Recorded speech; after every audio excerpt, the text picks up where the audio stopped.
Hello friends, welcome to wifistudy.com, one stop destination for all competitive exams. Presents daily the Hindu vocabulary powered by Vocab 24 app. दोस्तों एक बार फिर हम आपके लिए लेके आए हैं wifi study YouTube subscribe contest और जहां आपको मिलेगा चांस जीतने का हमारा A to Z vocab videos, जहां पे आपको 20 lucky winners will get a free access of A to Z vocab videos via vocab 24 app. And friends, how to participate? It's simple. You just need to subscribe to our YouTube channel. जैसे कि ये सबसे important parameter है friends. और अगर आपको notification चाहिए तो आप इस बेल के ऊपर भी क्लिक कर सकते हैं, जहां पे हमारे जितने वीडियोस हैं वो सभी आपको अपने ईमेल आईडी पे मिल जाएंगे. और कमेंट करना है उसके बाद आपको 100 से 1000 के बीच में. ओके, इस वीडियो के ऊपर, सिंगल वीडियो के ऊपर अगर आप एक बार कमेंट करेंगे तो आप इसके एलिजिबल होंगे. इसके अलावा हम 20 रैंडम नंबर सेलेक्ट करेंगे random.org यूज़ करके, और अगर वो नंबर आपके नंबर से मैच होता है तो you will get a prize. इसके अलावा हमारे कुछ रूल्स है जो कि आपको ध्यान रखने हैं फ्रेंड्स. जैसे कि जो ऑलरेडी सब्सक्राइब यूज़र है उनको सिर्फ और सिर्फ कमेंट ही करना है. अगर कोई स्टूडेंट एक से ज़्यादा बार अगर कमेंट करता है यहाँ पे तो वो डिस्क्वालीफाई हो जाएंगे. और अगर दो यूज़र सेम कमेंट करते हैं तो फर्स्ट वाला जो यूज़र होगा जिसने सेम कमेंट किया है उसको प्राइज़ मिलेगा अगर वो नंबर मैच होता है तो. और यहाँ पे आपको अपने ईमेल आईडी और नंबर डालने की कोई ज़रूरत नहीं है फ्रेंड्स. अगर आप जीते हैं तो हम खुद आगे होके आपसे कांटेक्ट करेंगे और आपको ये प्राइस देंगे. और हमारे जो रिजल्ट अनाउंस होंगे वो होंगे 8 मार्च को. तो 5 दिन का ये कॉन्टेस्ट है जहाँ पे आप पार्टिसिपेट कर सकते हैं और जीत सकते हैं हमारा A to Z vocab video course, जो आपके वोकैब्स को बहुत बूस्ट कर देगा. सो फ्रेंड्स, देखते हैं आज का पहला वर्ड क्या है. प्रोग्नोसिस पर आज का पहला वर्ड है. इसका मतलब होता है a forecast of the likely outcome of a situation. पूर्वानुमान लगाना. तो किसी भी चीज़ की प्रिडिक्शन करना, पहले से उसके बारे में पहले से बताना, कंप्लीट इन्फॉर्मेशन हुए बिना. ओके, उसको बोलते हैं अपना प्रोग्नोसिस. तो क्योंकि कोई भी चीज़ अगर आप फोरकास्ट कर रहे हो, प्रिडिक्ट कर रहे हो, तो कंप्लीट होगी या नहीं ये कुछ कह नहीं सकते. तो किसी भी चीज़ का अंदाज़ा लगाने को अपन बोलते हैं प्रोग्नोसिस. अब देखते हैं इसका एग्जाम्पल. पहले देखते हैं इसके सिनोनिम्स. फोरकास्ट, प्रिडिक्शन, प्रोजेक्शन या फिर प्रोग्नोस्टिकेशन या फिर प्रोफेंसी. तो ये वर्ड आपको ध्यान रखना है, बाकी सारे वर्ड काफ़ी आसान है. ओके, अब देखते हैं इसका example. Since the cancer has already spread through James body, his life expectancy prognosis is quite poor. यानी कि जो कैंसर है वो उसकी पूरी बॉडी में फैल गया है जिम की. अब यानी कि उसके जीने की लाइफ एक्सपेक्टेंसी ओके बहुत ही, उसके अनुमान लगाना बहुत ही पुअर है. ओके, बहुत ही छोटी है. अनुमान लगा रहे हैं कि उसकी लाइफ बहुत ही छोटी हो जाएगी अब. ओके, अब देखते हैं इसके वर्ब फॉर्म्स. प्रोग्नोस्टिकेट, प्रोग्नोस्टिकेटेड एंड प्रोग्नोस्टिकेटेड. और उसके रिलेटेड वर्ड है प्रोग्नोस्टिकेट, जिसका मतलब है मेक ए प्रिडिक्शन अबाउट या फिर टेल इन एडवांस में. या फिर prognostic of relating to prediction, having value for making prediction. Okay, तो प्रोग्नोस्टिक बहुत ही आसान वर्ड है फ्रेंड्स, जिससे और उसका मतलब क्या हुआ, प्रिडिक्शन करना हुआ. अब देखते हैं इसकी ट्रिक. देखिए कितनी आसान ट्रिक है, आप हमेशा के लिए इसको याद कर लेंगे. अच्छे डॉक्टर प्रोग्नोसिस नहीं डायग्नोसिस करते हैं. तो देखिए, जो भी अच्छे डॉक्टर होते हैं हमेशा वो कभी भी किसी बीमारी का अंदाज़ा लगाते नहीं, कि गोलियां नहीं देते हैं आपको, मेडिसिन नहीं देते हैं कि चलो ठीक है आपको वायरल फीवर है तो हो सकता है, आपको वायरल फीवर है तो आप ये मेडिसिन ले लो. वो क्या करते हैं, हमेशा डायग्नोसिस करते हैं. ओके, तो प्रोग्नोसिस और डायग्नोसिस देखिए दोनों ही एक जैसे वर्ड है. तो अच्छे डॉक्टर प्रोग्नोसिस नहीं डायग्नोसिस करते हैं, यानी कि डायग्नोस करने के बाद में ही आपको बताते हैं कि आपको क्या बीमारी है, क्या प्रॉब्लम है. ओके, तो इस तरीके से आप इसको इजीली याद कर सकते हैं प्रोग्नोसिस को डायग्नोसिस से रिलेट करके, कि अच्छे डॉक्टर प्रोग्नोसिस नहीं डायग्नोसिस करते हैं. तो प्रोग्नोसिस का मतलब क्या हुआ, अनुमान लगाना. देखते हैं अगला. वेरिएंस, द फैक्ट और quality of being different, divergent और इनकन्सिस्टेंट. असंगति. तो देखिए फ्रेंड्स, वेरिएंस का मतलब एक तो होता है बहुत ही डिफरेंट, डाइवर्जेंट, जो कि मेजरली 80% पूछा जाएगा तो यही पूछा जाएगा. इसका दूसरा मीनिंग भी होता है एक झगड़ा करना. ओके, जिससे अपन उसको रिलेट कर रहे हैं असंगति से. तो देखते हैं इसके synonyms. Difference, variation, disagreement, divergence, deviation या फिर कॉन्ट्रास्ट. और एंटीनम्स है एग्रीमेंट, हार्मनी, सेमनेस या फिर कॉन्करेंस. अब देखते हैं इसका example. Global warming is being blamed for the unusual variance in rain patterns through out the globe. यानी कि ग्लोबल वार्मिंग को कारण समझा जा रहा है ये जो unusual variance okay different rain patterns के थ्रू हो रही है ग्लोब के अंदर. अब देखते हैं इसके रिलेटेड वर्ड. वेरिएंट यानी कि असंगति. ओके, अब देखते हैं इसकी ट्रिक. देखिए कितनी आसान ट्रिक है. वेरिड थिंग्स यानी वेरियंस थिंग्स. तो वेरियंस का मतलब क्या होता है, बहुत डिफरेंट चीज़ें, और वेरिड का मतलब क्या होता है, बहुत डिफरेंट चीज़ें. तो दोनों ही एक है. वेरिड बोल लीजिए या वेरियंस बोल लीजिए, दोनों का मतलब एक ही है. तो वैरिड को मैं वेरिएंस से रिलेट कर रहा हूँ. वैरिड से इसलिए कर रहा हूँ क्योंकि बहुत ही आसान सा वर्ड है, आपने कई बार सुना होगा और आपको उसका मतलब भी पता होगा. वैरिड, तो वैरिड थिंग्स यानी वेरिएंस थिंग्स. तो इस तरीके से अपन इसको याद कर सकते हैं इस वर्ड को. देखते हैं अगला. सबड्यूड, ओवरकम करना, क्वेटेंड और ब्रॉट अंडर कंट्रोल। तो नियंत्रण करना, किसी भी चीज़ को कंट्रोल करने को अपन बोलते हैं सबड्यूट करना। अब देखते हैं इसके synonym, controlled, restrained, chastened, repressed या फिर कॉज्ड। और एंटोनिम्स है अरोज्ड या फिर uncontrolled. So friends this word is important for you. So friends देखते हैं इसका example, since the dog was not properly subdued with the restraint it was able to bite the veterinarian. Okay, अब देखते हैं इसकी verb form, subdue, subdued and subdued. So friends पहले इसका example का हिंदी ट्रांसलेशन करते हैं अपन कि डॉग क्या था, प्रॉपरली नियंत्रण में नहीं था। ओके, इसलिए it was able to bite the, और वो क्या था, राह चलते आदमी को बाइट कर सकता था। ओके, अब देखते हैं इसकी वर्ब फॉर्म्स मैंने आपको बता दी, सबड्यू, सबड्यूड एंड सबड्यूड। और इसके रिलेटेड वर्ड है सबड्यू, यानी कि hold with in limits and control. Okay, अब देखते हैं इसकी ट्रिक। देखिए कितना आसान ट्रिक है। सबका ड्यू रखिएगा तो कभी भी फाइनेंशियल कंडीशन सबड्यूड नहीं हो पाएगी। देखिए सबड्यूड क्या हुआ, सब, सबका और ड्यू। अगर आप सबका ड्यू रखोगे, किसी के पैसे नहीं दोगे, तो क्या आपकी फाइनेंशियल कंडीशन हमेशा के लिए नियंत्रण रह पाएगी? नहीं रह पाएगी। ओके, तो कभी भी सबड्यूड नहीं रह पाएगी। तो सबका अगर आप ड्यू रखोगे, देखिए सबका ड्यू, सबड्यूड, कितने दोनों ही कितने सिमिलर वर्ड है, सबका ड्यू, सबड्यूड। तो अगर आप सबका ड्यू रखोगे तो कभी भी आपकी फाइनेंशियल कंडीशन सबड्यूड नहीं हो पाएगी, यानी कि कंट्रोल में नहीं आ पाएगी। इस तरीके से अपन इसको याद कर सकते हैं इजीली। और फ्रेंड्स अगर अभी तक आपने चैनल को सब्सक्राइब नहीं किया है तो अभी सब्सक्राइब करें, ताकि हम आपको और वीडियोज़ और कंटेंट प्रोवाइड कर सकें आपके आने वाले एग्जाम के लिए। सो फ्रेंड्स देखते हैं अगला, contingent. The meaning of the contingent is occurring or existing only if certain circumstances are the case, dependent on. तो अगर आप किसी भी चीज़ के ऊपर डिपेंडेंट हो तो यानी कि कंटीजेंट हो, निर्भर होना। सो फ्रेंड्स देखते हैं इसके synonyms, dependent, conditional, subject to, based on, determined by या फिर हिंगिंग ऑन। और एंटोनिम्स है अनकंडीशनल या फिर इंडिपेंडेंट। ओके, तो यहाँ पे आपके लिए कोई भी इंपॉर्टेंट सिनोनिम्स एंटोनिम्स नहीं है, बहुत ईजी वर्ड्स है। अब देखते हैं example, according to my supervisor the job promotion is contingents upon my ability to pass the management exam.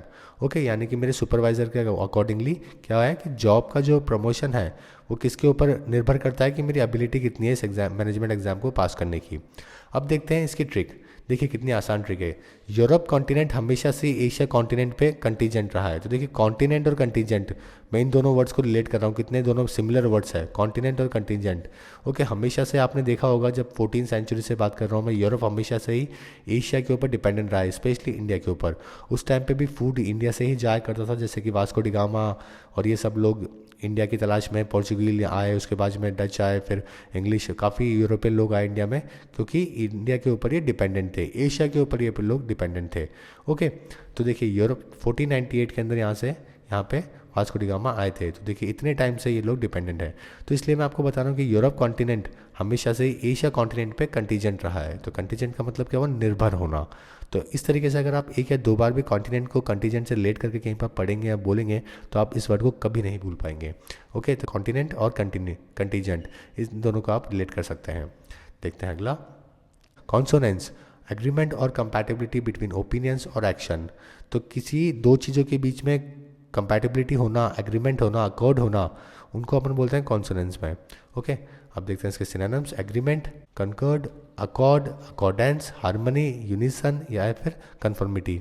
और एंटीनम्स है disagreement, discord, unity, disunity, disannounce या फिर इनकम्पैटिबिलिटी। अब देखते हैं इसका example, the consonance of the committee was clear when they voted to unanimously elect a new treasurer. यानी कि जो सर्व सहमति थी कमिटी की, उसने क्लियर कर दिया कि वो वोट कर रही हैं अनएनिमसली, विदाउट किसी ऑब्जेक्शन के नया ट्रेजरर को सेलेक्ट कर रही हैं। अब देखते हैं इसके रिलेटेड वर्ड, कॉन्सोनेंट यानी कि अनुकूल या फिर अनुरूप। अब देखते हैं इसकी ट्रिक। देखते हैं फ्रेंड्स कॉन्सोनेंस की, देखिए कौन सुनेगा कॉन्सोनेंस, देखिए कितने इजी वर्ड से दोनों एक दूसरे मिलते हुए। देखिए अब कौन इनकी सुनकर अब इनकी बातों से कॉन्सोनेंस करेगा, तो ये कौन है, विजय माल्या, डिफॉल्टर बन चुके हैं। तो कौन है ऐसा जो इनकी सुनकर अब इनकी बातों से कॉन्सोनेंस करेगा, तो ऐसा कोई नहीं है कि अब इनकी बातों से सहमत होएगा। ओके, एग्रीमेंट करेगा। तो देखिए कौन सुनकर, कॉन्सोनेंस, दोनों वर्ड देखिए कितने यहाँ पे सिमिलर है, कौन सोनेंस है और कौन सुनकर। तो कौन इनकी सुनकर अब इनकी बातों से कॉन्सोनेंस करेगा, यानी कि अब इनकी बातों से सहमत होएगा। ओके, एग्री होएगा।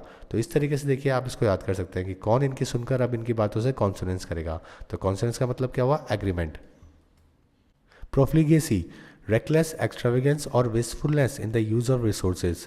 ओके, तो एक्स्ट्रा खर्चा करना, वेस्टफुल यूज़ करना अपने रिसोर्सेज को, चाहे वो मैन पावर हो, चाहे वो मनी हो, चाहे कोई टैलेंट हो, कुछ भी हो जिसको आप वेस्ट कर रहे हो उसको, उस रिसोर्स को, तो उसको अपन क्या बोलते हैं? प्रोफ्लिगेसी। अब देखते हैं इसके सिनोनिम्स, एक्स्ट्रावेगेंस, वेस्टफुलनेस या फिर प्रोडिगैलिटी। अब इसका एंटोनिम्स है इकोनॉमी या फिर फ्रुगैलिटी। Now let's see the example. After the millionaire saw evidence of his new wife's profligate spending, he quickly filed for a divorce. Okay, तो मिलेनियर ने जैसे ही देखा, एविडेंस देखे कि उसकी वाइफ बहुत ही ज़्यादा वेस्ट कर रही है रिसोर्सेज को, पैसे को, तो उसने क्विकली क्या कर दिया? तलाक के लिए फाइल कर दिया। अब देखते हैं इसके रिलेटेड वर्ड, प्रोफ्लिगेट यानी कि अव्ययी, अपव्ययी यानी कि जो बहुत ज़्यादा खर्च करता है, वेस्ट करता है। अब देखते हैं इसकी ट्रिक। गेट पे बिन बात ही फूल लगाकर प्रोफ्लिगेट करता है। देखिए, बिन बात ही गेट आ रहा है, यहाँ पे भी गेट आ रहा है, फूल से मैं फ्ली को रिलेट कर रहा हूँ। तो अगर कोई बिन बात ही गेट पे फूल लगा रहा है तो क्या कर रहा है? प्रोफ्लिगेट कर रहा है, यानी कि अपने रिसोर्सेज को ख़राब कर रहा है। ओके, इतने जितने आपने यहाँ लगाया बिन बात ही एक्स्ट्रा, उसको आप पैसे को कहीं और यूज़ कर सकते थे। तो गेट पे बिन बात ही फूल लगा कर क्या कर रहा है? प्रोफ्लिगेट कर रहा है, यानी कि पैसे को ख़राब कर रहा है। इस तरीके से आप इसको याद कर सकते हैं। अगर आप कहीं मैरिज के ऊपर कहीं आप देखते हैं इतने सारे फूल एक्स्ट्रा, तो क्या बोल सकते हैं कि प्रोफ्लिगेट कर रहे हो आप यहाँ पे पैसे को, यानी कि ख़राब कर रहे हो। Ameliorate, make something bad unsatisfactory better. किसी को चीज़ को सुधारने को बोलते हैं एमिलियोरेट। ये वर्ड फ्रेंड्स अपन ने जब पहला वीडियो बनाया था इस ट्रिक के साथ में, वहाँ पे भी कवर अप किया था, जब हमने ए से रिलेटेड कई सारे वर्ड्स को कवर अप किया था। ओके, अब देखते हैं इसके सिनोनिम्स, रिफॉर्म, रेक्टिफाई, अमेंड या फिर करेक्ट, और एंटोनिम्स है हार्म, हर्ट, डैमेज या फिर वर्सन।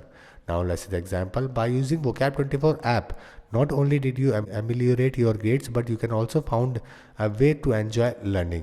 यानी कि अगर आप vocab24 ऐप डाउनलोड करेंगे तो आप सिर्फ ग्रेड्स को ही अपनी अपग्रेड नहीं करेंगे, आप एक नए तरीके से सीखने को भी एंजॉय करेंगे। ओके, अब इसकी वर्ब फॉर्म्स है अमिलियोरेट, अमिलियोरेटेड एंड अमिलियोरेटेड, और उसके रिलेटेड वर्ड है अमिलियोरेशन यानी कि सुधार, और अमिलियोरेटिव यानी कि सुधारात्मक, सुधारने योग्य। अब देखते हैं इसकी ट्रिक जो हमने उस टाइम पे भी बनाई थी। आंवला और इमली की रेट इंप्रूव हो गई तो क्या हो गया? एमिलियोरेट हो गई। ओके, तो आंवला भी आ रहा है, इमली भी आ रही है और रेट भी आ रहा है। तो आंवला और इमली का रेट इंप्रूव हो गया तो क्या हो गया? एमिलियोरेट हो गया, यानी कि सुधर गया। रेट इंप्रूव हो गया यानी कि बढ़ गया, और एमिलियोरेट का मतलब भी क्या है? सुधरना, बेटर होना। तो कोई चीज़ ऊपर ही जाएगी हमेशा वो। तो इस तरह अपन आंवला, इमली और रेट को रिलेट करके एमिलियोरेट से कर सकते हैं। देखते हैं अगला, टेनासिटी, द क्वालिटी और fact of being very determinant या फिर डिटर्मिनेशन। तो बहुत ही दृढ़ता होना, अटलता होना अपनी बात पे, अपने कर्म पे या फिर अपनी सोच पे अड़िग रहना, उसको अपन बोलते हैं टेनासिटी। देखिए, persistence, pertinacity, determination, perseverance, strength of will या फिर फर्मनेस। ओके, एंटोनिम्स है वीकनेस या फिर नॉन एडेसिवनेस। तो फ्रेंड्स ये प्रिजर्वेंस आपको ध्यान रखना है। सो फ्रेंड्स आपको परसिवरेंस ध्यान रखना है, ये वर्ड आपको ध्यान रखना है, बाकी आपके लिए इंपॉर्टेंट नहीं है। अब देखते हैं इसका example. Without tenacity you will not be able to crack the exam which you have dreamed. तो यानी कि जब तक आप टेनासिटी नहीं होगी, अपने अडिंग नहीं होंगे अपनी बातों पे और अपने मेहनत के ऊपर, तब तक आप एग्ज़ाम क्रैक नहीं कर पाएंगे जिसका आप सपना देख रहे हैं। अगर आप आईएएस बनने का सपना देख रहे हैं या कोई भी जॉब का, income tax inspector, bank PO, कुछ भी देखने का, तो आपको टेनासिटी होनी चाहिए आपके अंदर। ओके, आपको होल्ड करने की आप में कैपेसिटी होनी चाहिए, चाहे कितनी ही प्रॉब्लम्स आए, आपको हमेशा वो फेस करनी है और आगे बढ़ना है। अब इसके देखिए रिलेटेड वर्ड है टेनाशियस, अटल, और टेनासिंगली यानी कि दृढ़तापूर्वक। अब देखिए इसके ट्रिक। टीना को इस सिटी में प्रिपरेशन करने के लिए टेनासिटी दिखानी होगी। ओके, तो देखिए ये लड़का का नाम टीना तो नहीं है, मान लीजिए यहाँ पे एक लड़की है, उसका नाम टीना है, और ये कौन सी सिटी है? मुखर्जी नगर है। अगर आप दिल्ली में मुखर्जी नगर या फिर दिल्ली में आपने साकेत कहीं पर भी प्रिपरेशन की है तो आप समझ गए होंगे कि कितनी टेनासिटी होनी चाहिए आपके अंदर। ओके, कितनी आपके अंदर दृढ़ता होनी चाहिए दिल्ली में रह के प्रिपरेशन करने को लेकर, क्योंकि बहुत ज़्यादा प्रॉब्लम्स होती है अपार्ट फ्रॉम स्टडीज़ के भी। तो इस तरीके से आप इसको इजीली याद कर सकते हैं कि टीना को इस सिटी में प्रिपरेशन करने के लिए टेनासिटी दिखानी होगी, यानी कि दृढ़ता दिखानी होगी, तभी वो प्रिपरेशन कर पाएगी, वरना 4 ही दिन में बैग पैक करके वापस चली जाएगी। ओके, तो इस तरीके से आप इसको इजीली याद कर सकते हैं। देखते हैं अगला, malaise, a general feeling of discomfort, illness या फिर unease way whose exact cause is difficult to identify. तो परेशानी होना, बहुत ज़्यादा ऐसी कोई डिफ़िकल्ट कंडीशंस आना जिसको आप आइडेंटिफाई नहीं कर पाओ, रेस्टलेस हो जाओ, डिस्कम्फर्ट में पहुंच जाओ, उन सभी चीज़ों को बोलते हैं मलेज। सिनोनिम है इसके रेस्टलेसनेस, अनईजीनेस या फिर डिस्कम्फर्ट। और एंटोनिम से कामनेस या फिर कंफर्ट। अब देखते हैं इसका example. Many citizens who live near the contaminated lake are complaining of a malaise that keeps them bedridden. यानी कि बहुत सारे सिटीजन जो कि कंटामिनेटेड लेक के पास में रह रहे थे वो कंप्लेन कर रहे थे कि हमें बहुत परेशानी हो रही है, ओके, और हमेशा ही हम बेड पे ही रहते हैं क्योंकि इतनी बीमारियाँ होती हैं। अब देखते हैं इसकी ट्रिक। देखिए, मलेशिया के लोगों को मलेस हो गया, तो मलेशिया और मलेस देखिए कितने दोनों सिमिलर वर्ड्स हैं, ओके, ऐसा हुआ भी है, देखिए इसीलिए आपको ये पिक मिली है, मलेस इन मलेशिया। तो देखिए मलेस और मलेशिया दोनों कितने सिमिलर वर्ड्स हैं, यानी कि परेशानी। अब देखते हैं अगला। सगैशियस, हैविंग और showing keen mental discernment and good judgement. Okay, समझदार या होना, बुद्धिमान होना, क्लेवर होना, उसको अपन बोलते हैं सगैशियस। इंटेलिजेंट होना, जैसे वाइज, श्रूड, क्लेवर, इंटेलिजेंट या फिर डिसर्निंग। और एंटोनिम्स है फूलिश, इग्नोरेंट या फिर स्टूपिड। अब देखते हैं इसका example. Many agree that replacing typewriters with computers is sagacious idea because computers make typing, editing and proof reading easier. Okay, proof reading easier. तो देखिए कई सारे लोग एग्री करते हैं कि टाइपराइटर्स को कंप्यूटर ने रिप्लेस किया, ये बहुत ही इंटेलिजेंट आइडिया था, क्योंकि कंप्यूटर में आप टाइपिंग कर सकते हो, एडिटिंग कर सकते हो, प्रूफ रीडिंग भी कर सकते हो, या फिर ईजी बन जाती है उससे। ओके, ये सब ईजी हो जाता है कंप्यूटर में। रिलेटेड वर्ड है सगैशियसली, यानी कि समझदारी से। अब देखते हैं इसकी ट्रिक। देखिए, सगा बन गया है यूएस हमारा, सगैशियस बन गया है। तो देखिए सगा बन गया है, देखिए पिछले 10 सालों में आपने देखा होगा इंडिया और यूएस के अंदर बहुत अच्छे रिलेशंस हुए हैं, स्पेशली मोदी और बराक ओबामा टाइम में, तो मोदी जी और बराक ओबामा जी के टाइम पे तो ओके। तो क्या हो गया है, यूएस क्या बन गया, सगैशियस बन गया। 1971 की वॉर के टाइम पे इंडिया के अटैक करने के लिए बे ऑफ बंगाल में यूएस ने क्या किया था, पाकिस्तान को सपोर्ट करके यूएसएस एंटरप्राइज नाम का शिप भेज दिया था, ओके, इंडिया पे अटैक करने के लिए। और रशिया ने इंडिया का हेल्प किया था उस टाइम पे। तो देखिए उस टाइम पे इंडिया को ये ज़्यादा अच्छे रिलेशन नहीं थे, तो लेकिन अब क्या है, सगा बन गया है यूएस हमारा। कैसा बन गया है, सगैशियस बन गया है, यानी कि समझदार और बुद्धिमान बन गया है। क्योंकि अगर ईस्टर्न कंट्रीज़ पे अगर कंट्रोल करना है तो इंडिया को हमेशा साथ रखना पड़ेगा, ओके। तो इस तरीके से आप इसको याद कर सकते हैं, सगैशियस और सगा बन गया है यूएस हमारा, तो सगैशियस बन गया है, यानी कि बुद्धिमान बन गया है। सो फ्रेंड्स, वापस अपन इन सभी को एक बार रिवाइज करेंगे और देखेंगे इनका मीनिंग क्या है। देखते हैं, पहला क्या था हमारा वर्ड प्रोग्नोसिस, जिसका मतलब क्या था, पूर्व अनुमान लगाना, प्रिडिक्शन करना। वेरिएंस यानी कि बहुत ही डिफरेंट चीज़ों को अपन वेरिएंस बोलते हैं। सबड्यूट यानी कि नियंत्रण करना, हर चीज़ को कंट्रोल करना। कंटीजेंट, निर्भर होना किसी पे। कंसोनेंस, एग्रीमेंट होना दो लोगों के बीच में। प्रोफ्लिगेसी, जो आप वेस्ट कर रहे हो एक्स्ट्रा पैसा। Wastefulness in the use of resources. Ameliorate, improve करना किसी चीज़ को। Tenacity, the quality of being of very adamant या फिर डिटरमाइंड, ओके। मलेस, परेशानी होना, डिस्कम्फर्ट होना। और सगैशियस, समझदार या फिर बुद्धिमान, vice and clever. So friends, अभी डिस्कस करते हैं क्वेश्चन ऑफ द डे, जो कि हमने मार्च को पूछा था। If Alan felt any dash about losing the contest, he hide it behind a huge smile. तो फ्रेंड्स, ये हमारा क्वेश्चन था और यहाँ पे काफ़ी लोगों ने सही आंसर दिया, और उसका आंसर ए है, चैग्रिन, जिसका मतलब है डिस्ट्रेस ऑफ माइंड, ओके। तो अगर कभी एलन को ऐसा होता है तो वो अपनी स्माइल से छुपा लेता है उस चीज़ को, ओके। ये हमारा आंसर था और काफ़ी लोगों ने सही आंसर किया है फ्रेंड्स। अब देखते हैं आज का क्वेश्चन ऑफ द डे क्या है। Identify the part which is grammatical error in it. I prefer Merlin to any hairdresser I have visited in the past because she has such a good understanding of her clients' needs, okay, या फिर no error, okay। तो ये आपका question है और आपको यहाँ पे ग्रामेटिकली एरर फाइंड करना है, किस पार्ट में एरर है, and you need to give the answer by commenting on this video friends. We are waiting for your answer. And friends, if you are not subscribed our channel till now, then click on this logo to subscribe our YouTube channel for daily videos and for daily newspaper editorials, vocabs and quiz. Download Vocab24 app now. And if you enjoyed this video, then don't forget to like and share this video with your friends and give your feedback while commenting on this video. So friends, thank you and all the best for upcoming exam. Hope you like this video.